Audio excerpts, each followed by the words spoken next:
નમસ્કાર મિત્રો, ફરી પાછા આપણે નવા લેક્ચરમાં ભેગા થયા. મિત્રો, આજના સેશનમાં આપણે થોડાક દાખલા જે સ્વાધ્યાયમાં બાકી છે આનો આપણે ઉલ્લેખ કરીશું. સૌથી પહેલાં મિત્રો, હું તમને એ કહેવા માગું છું અને દર વખતે હું કહેતો રહીશ કે આજની મહામારી જે આપણે વચ્ચે અત્યારે જોવા મળે છે એમાં જો આપણે જ કાળજી રાખીશું તો જ હાલની સ્થિતિ આપણે કાબૂમાં આવી શકીએ. સૌથી પહેલાં આપણાની શરૂઆત થાય. મિત્રો, જ્યાં તમે જાઓ ત્યાં માસ્કનો અચૂક ઉપયોગ કરો. માસ્ક પહેર્યા વગર ક્યાંય તમે જશો નહીં, કારણ કે હવા દ્વારા ફેલાતો રોગ છે. અને બીજું, જ્યારે પણ તમારે કામ ન હોય તો તમે પ્લીઝ બહાર એમને તમે ફરવા ના જતા, રખડવા ના જતા. આજે તમે આમ જોવા પોતાની જિંદગી જોખમમાં મૂકો છો. પોતાની જિંદગી જોખમમાં મૂકો, સાથે આપણા સ્વજનોની પણ જિંદગી જોખમમાં મુકાય છે. તો મિત્રો, માસ્ક કરીને જ્યાં પણ જરૂર હોય તો જ જજો. સોશિયલ ડિસ્ટન્સનો ઉપયોગ કરજો. સોશિયલ ડિસ્ટન્સ જેટલું તમે રાખશો એટલું તમારા માટે કોરોના તમારી દૂર રહેશે. અને ખાસ તમે જ્યારે પણ બહારથી આવો તો તમારે સેનિટાઈઝરનો ઉપયોગ કરો, અથવા તો સાબુથી 20 સેકન્ડથી વધુ સમય સુધી તમે તમારા હાથને ધોવો તો આપણે કોરોનાથી મુક્ત બનીશું, એને અટકાવી શકીશું. મિત્રો, એના પછી આપણે આપણા અભ્યાસની વાત કરીએ. દાખલા નંબર 2.29. લેસર પ્રકાશનો અત્યંત તીવ્ર, એકરંગી તથા એકદિશ કિરણપુંજનો સ્ત્રોત છે. મિત્રો, તીવ્ર એટલે બહુ જ એનો જે પ્રકાશ છે એ આપણને બહુ જ આમ વધુ પ્રકાશિત લાગશે. એકરંગી, એક જ રંગનો હોય. અને એકદિશ કિરણપુંજ, એક જ દિશામાં જતો આવો એક જ કલરનો, જેને આપણે કિરણાવલી કહીશું, એવો કિરણપુંજ છે. મિત્રો, તમે કદાચ લેસરને તમે જાણતા હશો. લાલ નાની ટોર્ચ આવે છે, તમને ખબર હોય તો તમે આમ કોઈ જગ્યાએ પાડો તો લાલ પ્રકાશ તમને બહાર નીકળે, બસ એ લેસર જ છે. મહેરબાની કરીને એનો ઉપયોગ તમે કોઈની આંખમાં ના પાડતા, કારણ કે બહુ તીવ્ર હોવાથી આંખને પણ નુકસાન થાય છે. શક્ય છે આંખો એ પોતે રોશની ગુમાવી દે. મિત્રો, મહેરબાની કરીને આવી કોઈ અડપલા કરીશું નહીં. તમે કદાચ જાણતા હો તો આંખોનું ઓપરેશન પણ હાલ લેસર આ કિરણથી થાય છે. એ પણ અત્યારે હાલ સક્સેસ અહીંયા જોવા મળે છે. બીજું, લેસરથી કોઈ પણ હાર્ડ સપાટી હોય, ધાતુની સપાટી હોય, તો એમાં આપણે કાણો પાડી શકીએ છીએ. અને એ ખૂબ જ તીવ્ર હોવાથી એ પ્રકારે આપણે ત્યાં કામ એનું લઈ શકીએ છીએ. મિત્રો, તો આ લેસર કીધું. લેસરના આ ગુણોનો ઉપયોગ લાંબા અંતરોના માપન માટે કરવામાં આવે છે. લેસરનો પ્રકાશીય સ્ત્રોત તરીકે ઉપયોગ કરીને પૃથ્વીથી ચંદ્રનું અંતર ખૂબ જ સચોટતાપૂર્વક મપાઈ ચૂક્યું છે.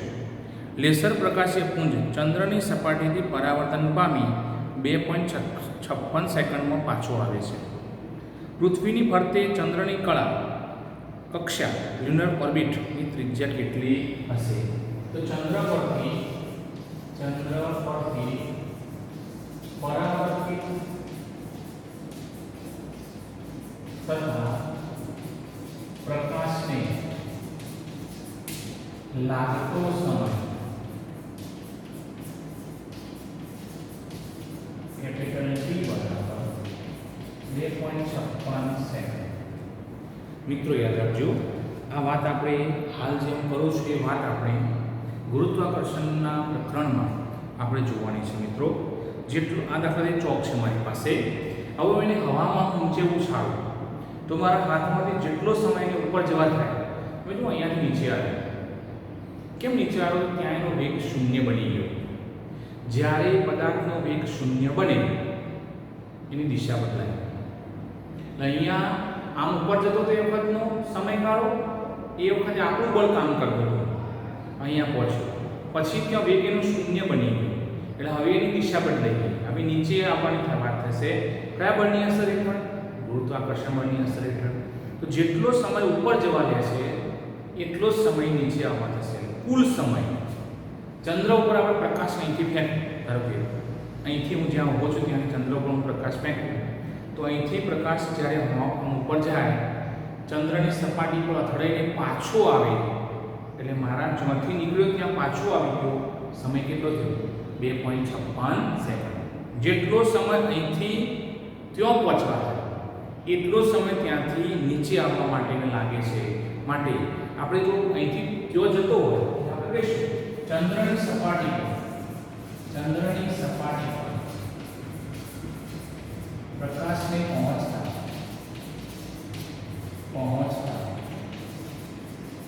લાગતો સમય હું ટી કહીશ તો કેપિટલ ટી ભાગ્યા જેટલો સમય નીચેથી ઉપર જવા થાય એટલો સમય નીચે આવે. બંને સમય સરખા. પરિણામે આપણે એવું કહીએ તો તમારે એક જ દિશાનો સમય આપવો તો કુલ સમયના કેટલા ભાગ કરવા પડે? 2. તો 2.56 ભાગ્યા 2 કેટલો જવાબ આવે? 1.28 સેકન્ડ આપણને મળશે. આપણે અહીંયા એક જ દિશામાંનો આપણે સમય લીધો છે મિત્રો, 1.28 સેકન્ડ. મિત્રો હવે આપણે આગળ વાત કરીએ. પ્રકાશ છે, એક રંગી પ્રકાશ છે, અને એક રંગી પ્રકાશને આપણે શું ત્યાં પહોંચતા એટલે પૃથ્વીની સપાટી પરથી ચંદ્રની સપાટી પર પહોંચતા આપણને કેટલું અંતર કપાય છે? બસ એને જ આપણે લ્યુનર ઓર્બિટ કહીશું. ચંદ્રની ભ્રમણકક્ષા પૃથ્વીની આસપાસ. ચંદ્ર પર પહોંચવા માટે પ્રકાશનો વેગ આમ તો c બરાબર 3 × 10⁸ મીટર પ્રતિ સેકન્ડ થાય.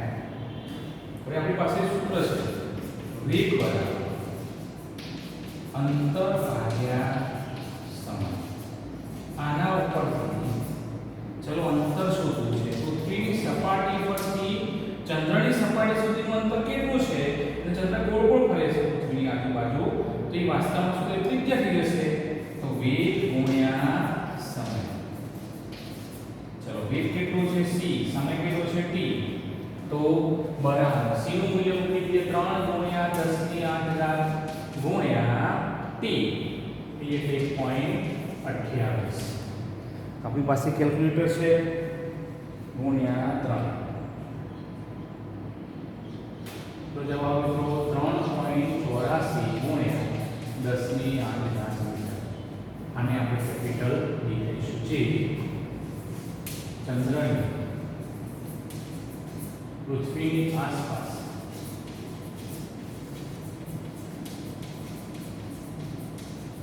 ભ્રમણ ત્રિજ્યા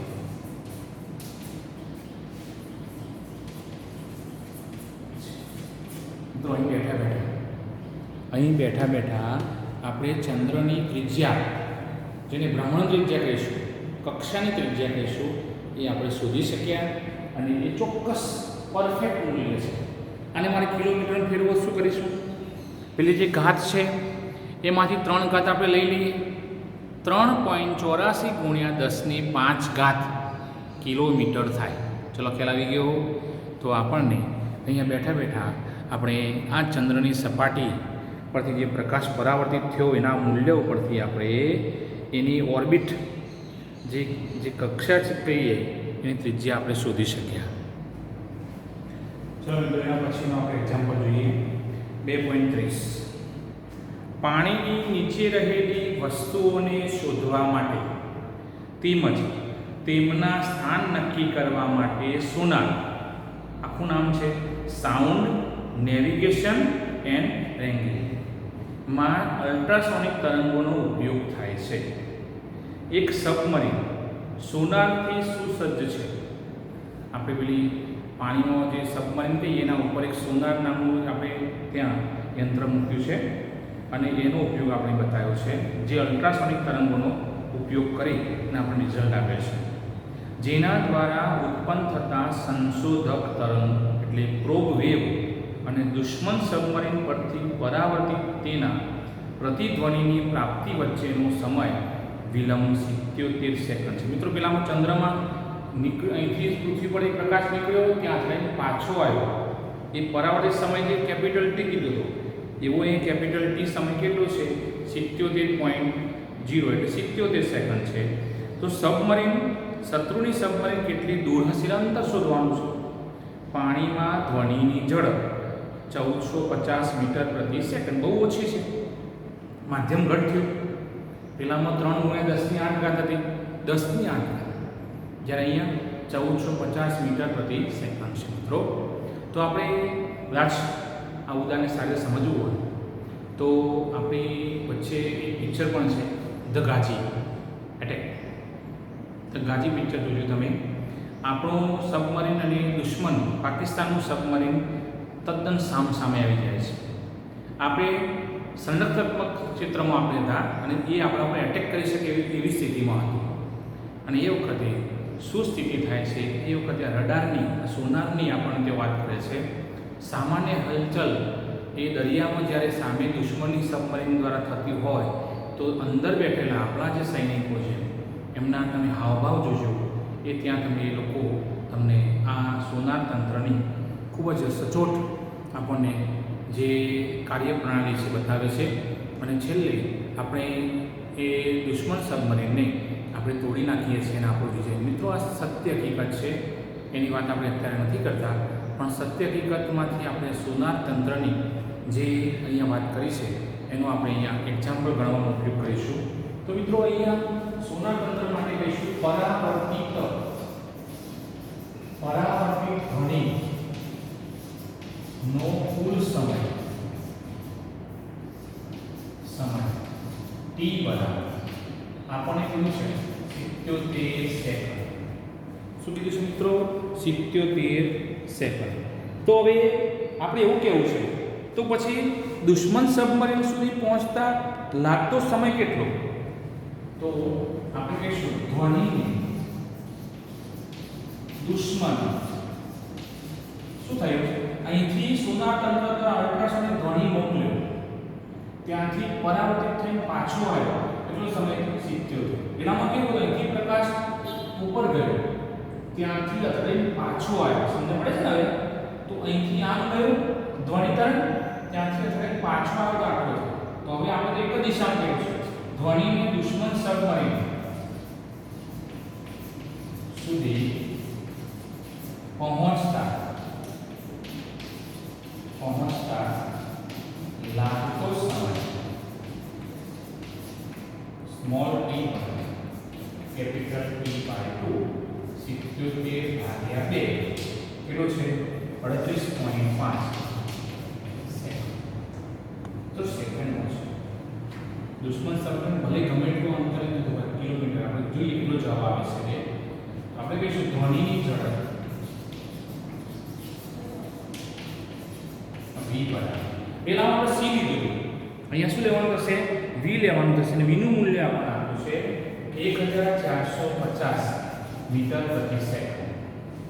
ચલો, વેગ બરાબર અંતર ભાગ્યા સમય. આના ઉપરથી આપણે અંતર શોધીએ. અંતર કયું? બંને સબમરીન, આપણી સબમરીન અને દુશ્મન સબમરીન વચ્ચેનું અંતર. તેમ કહેવાય આપણાથી દુશ્મન સબમરીન કેટલું દૂર છે એનો અર્થ એવો છે વેગ ગુણ્યા b બરાબર વેગ v સમય v 1450 ગુણ્યા 38.5 ગુણ્યા 1450 55,825 મીટર. એટલે આવું કહેવાય 55.825 કિલોમીટર. આટલું દૂર છે ભાઈ આપણું સબમરીન જે છે ત્યાંથી દુશ્મન સબમરીન એટલું દૂર છે. એટલે તમે જુઓ 56 લગભગ 56 કંઈ ચાલશે, 56 કિલોમીટર દૂર રહેલું દુશ્મન સબમરીન આપણને 77 સેકન્ડમાં પરાવર્તિત ધ્વનિ દ્વારા આપણને અહીંયા એ પરિણામ આપે છે મિત્રો. તો આપણે યાદ રાખીશું. ચલો મિત્રો, એના પછી વાત કરીએ આપણે દાખલા નંબર 2.21. આપણા વિશ્વમાં આધુનિક ખગોળવિદો દ્વારા શોધાયેલ સૌથી દૂરનો પદાર્થ એટલો દૂર છે કે તેના દ્વારા ઉત્સર્જાયેલ પ્રકાશને પૃથ્વી સુધી પહોંચવા માટે અરબો વર્ષ લાગે છે. અરબો વર્ષ લાગે છે. આ પદાર્થો જેને ક્વાસા કહે છે ના કેટલાક રહસ્યમય લક્ષણો છે જેનો આજ સુધી સંતોષકારક રીતે સમજાવી શકાયા નથી. આવા એક કોષારમાંથી ઉત્સર્જાતા પ્રકાશને આપણા સુધી પહોંચવા 3 અબજ વર્ષ લાગે છે. સમય આપેલો હતો તો તેનું કિલોમીટરમાં નક્કી કરો. તો પ્રકાશને પહોંચતા લાગતો સમય t બરાબર કેટલા 3 અબજ વર્ષ એટલે બિલિયન 3 બિલિયન વર્ષ થાય છે. મિલિયન અને બિલિયન આ બંને શબ્દો આપણે ઓળખીએ છીએ. મિલિયન કહેવામાં આવે મિલિયન તો 10⁶. બિલિયન 10⁹. તો આપણે સમયનું મૂલ્ય કે વર્ષમાં છે ને સેકન્ડમાં ફેરવીએ તો 3 × 10⁹ વર્ષ થાય. કેટલું કહેવાય? 1 વર્ષ નહીં 2 વર્ષ પણ એના બાદ 9 મીંડા કેટલા વર્ષ થાય? 3 × 10⁹. ચલો સેકન્ડ ફેરવીએ. 1 વર્ષમાં દિવસો કેટલા? 365 દિવસમાં આવી ગયા. 1 દિવસમાં કલાક કેટલા? 24 કલાકમાં આવી ગયા. અને 1 કલાકના સેકન્ડ કેટલા? 3600.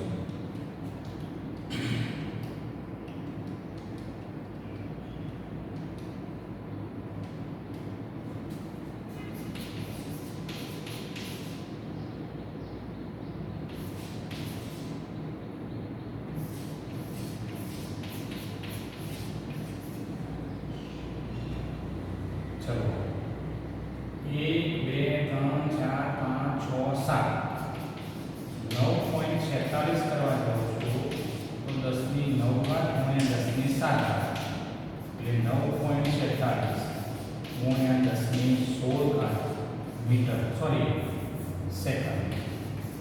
સેકન્ડનો જવાબ આવે છે. આ પ્રમાણે સમયનું મૂલ્ય એ સેકન્ડમાં છે. હવે પ્રકાશને આપણે વેગમાં લઈએ. પ્રકાશનો શૂન્યાવકાશનો વેગ c બરાબર 3 × 10⁸ મીટર પ્રતિ સેકન્ડ. હવે આપણે અંતર શોધવાનું છે કિલોમીટરમાં. તો વેગ બરાબર અંતર ભાગ્યા સમય. તણાવથી અંતર બરાબર વેગ ગુણ્યા સમય. ચલો અંતરને આપણે કેપિટલ D કહીએ, વેગને આપણે c કહીએ, સમયને શું કહીશું આપણે? t. સંકેતો મૂકીએ આપણે. ચલો c નું મૂલ્ય મૂકીએ 3 × 10⁸ થાય ગુણ્યા 9.46 10⁻16 થાય. ચલો 9.46 ગુણ્યા 3 28.38 ગુણ્યા 10⁻24 મીટર. સરવાળો હવે કિલોમીટર મેળવ્યો છે. 28 શું 2.8 કરો 4 8 મીટર તો 10⁻25 મીટર થાય. એક ઘાત વધે આપણે અહીંયા પોઈન્ટ આવે અહીંથી આપણે અહીંયા આવે છે આગળ આવે છે એક ઘાત વધે. ચલો કિલોમીટર 10⁻3 ઘાત લઈ લો આટલો જવાબ આવે 2.84 10⁻22 કિલોમીટર. તો શું કર્યું આપણે? સમયને પહેલાં આપણે સેકન્ડમાં લઈ ગયા. 1 બિલિયન બરાબર 10⁶ સોરી 10⁹ અને મિલિયનમાં 10⁶ એટલે 3 × 10⁹ વર્ષ લીધું. વર્ષને આપણે સેકન્ડમાં ફેરવીએ તો 9.46 × 10⁻16 સેકન્ડ થયા. હવે પ્રકાશનો શૂન્યાવકાશમાં વેગ કેટલો છે? તો c બરાબર 3 × 10⁸ મીટર પ્રતિ સેકન્ડ. વેગ બરાબર અંતર ભાગ્યા સમય ઉપરથી આપણે શોધ્યું. અંતર બરાબર વેગ ગુણ્યા સમય અને એના ઉપરથી આપણે પરિણામ લાવ્યા 2.84 ગુણ્યા 1022 કિલોમીટર. ચલો મિત્રો, હવે દાખલા નંબર 2.32. એ પ્રખ્યાત તથ્ય છે કે સંપૂર્ણ સૂર્યગ્રહણ વખતે ચંદ્ર ડિસ્ક સૂર્યની ડિસ્કને પૂરેપૂરી ઢાંકી દે છે. સૂર્યગ્રહણ વખતે ચંદ્ર સૂર્યને સંપૂર્ણ ઢાંકી દે છે, એટલે આપણને સૂર્ય દેખાતો નથી. જેનું ગ્રહણ હોય એ ના દેખાય, એ દેખાતો નથી. આપણે આગળ વધીએ અને ઉદાહરણ 2.3 અને 2.4ના સૂચનોનો ઉપયોગ કરી ચંદ્રનો વ્યાસ શોધો. મિત્રો 2.3 કાઢો, પેજ નંબર 19 ઉપર. પેજ નંબર 19 ઉપર જુઓ અને એ પહેલા થોડુંક આકૃતિ જોઈ લઈએ. 3 ગ્રહો પૃથ્વી, ચંદ્ર અને સૂર્ય એક જ લાઈનમાં આવી જાય. એમાં પૃથ્વીના કોઈ પણ સ્થળેથી જ્યાં સૂર્યગ્રહણ દેખાય એ સ્થળેથી આપણે વિચારીએ છીએ અવલોકનકાર અહીંયા છે. ધારો કે હું એમ કહી દઉં કે ભાઈ P છે, તો અવલોકનકાર P એ જ્યારે અવલોકન લેશે સૂર્યનું, તો એવી સ્થિતિમાં સૂર્ય અને પૃથ્વી વચ્ચે ચંદ્ર આવી જાય છે. પરિણામે સૂર્યગ્રહણ થાય છે. સૂર્યગ્રહણને કારણે આપણને ચંદ્ર સૂર્યને સંપૂર્ણ ઢાંકી દેતો હોવાથી સૂર્ય દેખાતો નથી. તો મિત્રો, આપણને અહીંયા સૂર્ય આ P અવલોકનકારને દેખાશે નહીં. સૂર્યની ડિસ્ક ડાયામીટર, જેનો વ્યાસ કહીશું કેટલો છે, કેપિટલ D. ચંદ્રનું ડાયામીટર સ્મોલ d. ચંદ્ર અને પૃથ્વી વચ્ચેનું અંતર એટલે r, મૂન અર્થ m. સૂર્ય અને પૃથ્વી વચ્ચેનું અંતર r, સન અર્થ SE. ચલો મિત્રો, હવે જે મૂલ્યો છે આપણે ઉદાહરણ નંબર 2.3 અને 2.4 માંથી આપણે લઈએ છીએ. આપણને શોધવાનું છે સ્મોલ d. ચલો મિત્રો, આપણને ઉદાહરણ નંબર 2.3 માં એક પરિણામ મળ્યું. ચંદ્ર અને પૃથ્વી વચ્ચેનું અંતર, ચંદ્ર અને પૃથ્વી વચ્ચેનું અંતર એટલે શું મળ્યું, RME કેટલું છે, 3.84 ગુણ્યા 10⁸ મીટર. કદાચ તમને પરીક્ષામાં આ પ્રમાણે મૂલ્યો તમને એમ કહેવાનું ને, આપણે 2.3 2.4 માં લેજો, પણ તમને એમ કહેવામાં આવ્યું હોય સીધું મૂલ્ય RME તરીકે આપી દીધું, એટલે આપણે એની ચિંતા કરવાની નથી.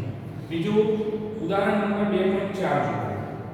2.4 માં છેલ્લો જવાબ શું આવે છે, આપણને સૂર્યનો વ્યાસ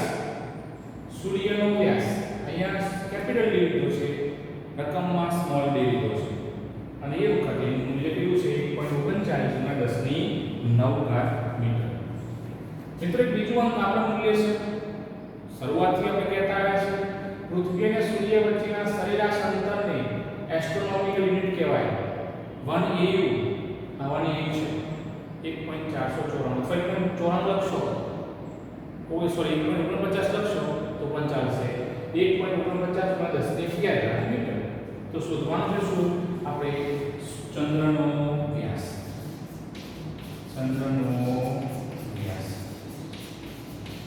d બરાબર.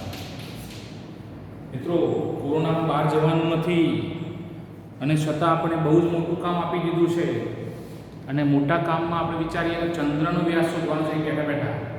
હાલ ચંદ્ર દેખાતો નથી, દિવસ છે એટલે, પણ રાત્રે જ્યારે આપણે દેખાય તો આપણે એનો વ્યાસ શોધવાનો થાય, પણ અહીંયા રૂમમાં બેઠા આપણે ગણી શકીએ છીએ.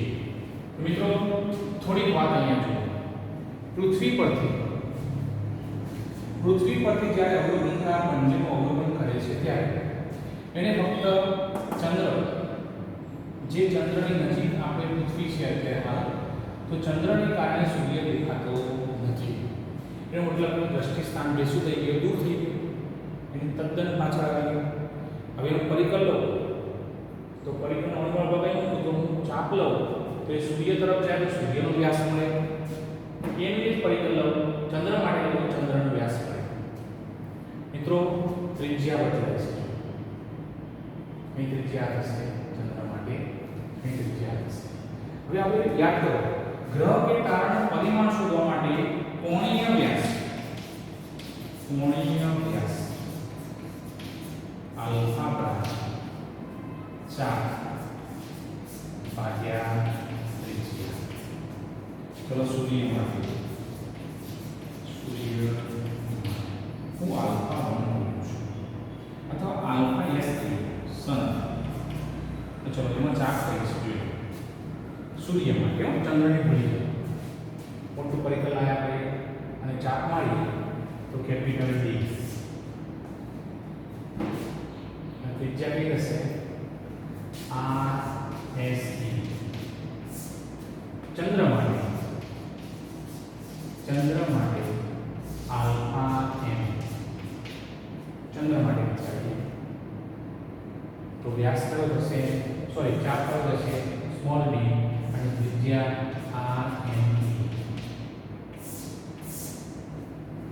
મિત્રો બંને વચ્ચે દ્રષ્ટિ સ્થાન ભેદ દૂર થઈ ગયું.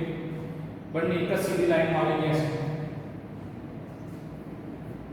પરિણામે ચંદ્રનો કોણીય વ્યાસ એટલે આલ્ફા એમ બરાબર સૂર્યનો કોણીય વ્યાસ alpha S capital D sorry small D ભાગ્યા આર એમ ઈ બરાબર કેપિટલ ડી ભાગ્યા આર એસ ઈ. જે શોધવાનું છે સૂત્રનો કરતા બનાવ્યું તો છેદમાં રહેતો આર એમ અહીં ગુણાકાર થશે આર એમ ઈ ભાગ્યા આર એસ ઈ ગુણાકાર કેપિટલ ડી. ચલો આર એમ ઈ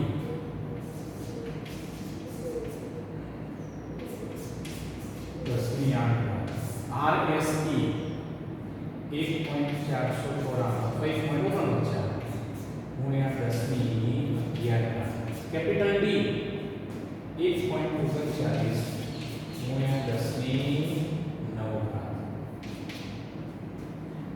9 અને 8 સરવાળો 17 ઉપર આવે તો 10 ની માઈનસ 11 ઘાત થાય. 17 નો 11 ઘાત એટલે 6 ઘાતનું તો આપણે સીધે સીધું મૂકી દીધું. 3.84 ગુણ્યા 1.39 એ આપણને મળે છે 5.33 ભાગ્યા 1.494 ભાગ્યા 1.494. જવાબ છે આપણે 3.57 ગુણ્યા 10ની 6 મીટર એવું કહેવાય. 3.6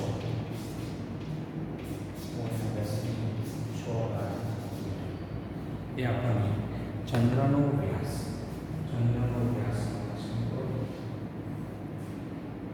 ચલો ખ્યાલ આવી ગયો. ચંદ્રનો વ્યાસ આપણે કેવી રીતે શોધ્યો? તો પહેલાં તો સૂર્યગ્રહણને આપણે સમજીએ છીએ. સૂર્ય જેનું ગ્રહણ હોય એ દેખાય નહીં, માટે સૂર્યગ્રહણમાં તો સૂર્ય દેખાતો નથી. કેમ નથી દેખાતો? આપણે આંખો બંધ કરી દીધી છે? ના, આંખો તો ખુલ્લી જ છે, પણ દિવસ હોવા છતાં આપણે સૂર્યને જોઈ શકતા નથી.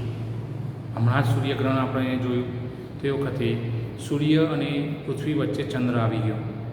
હવે આકૃતિ પ્રમાણે જુઓ તો પૃથ્વી પર રહેલો અવલોકનકાર પી કે જે ચંદ્ર અને સૂર્ય બંનેને જોવા માગે છે, પણ એકાકાર હોવાને કારણે સૂર્ય જોઈ શકતો નથી. એ દ્રષ્ટિ સ્થાન ભેદ અહીંયા દૂર થઈ ગયો છે. પરિણામે ચંદ્રનો કોણીય વ્યાસ એ જ વાસ્તવમાં સૂર્યનો કોણીય વ્યાસ બન્યો. કોણીય વ્યાસ એટલે શું? તો આલ્ફા બરાબર ચાપ ભાગ્યા ત્રિજ્યા.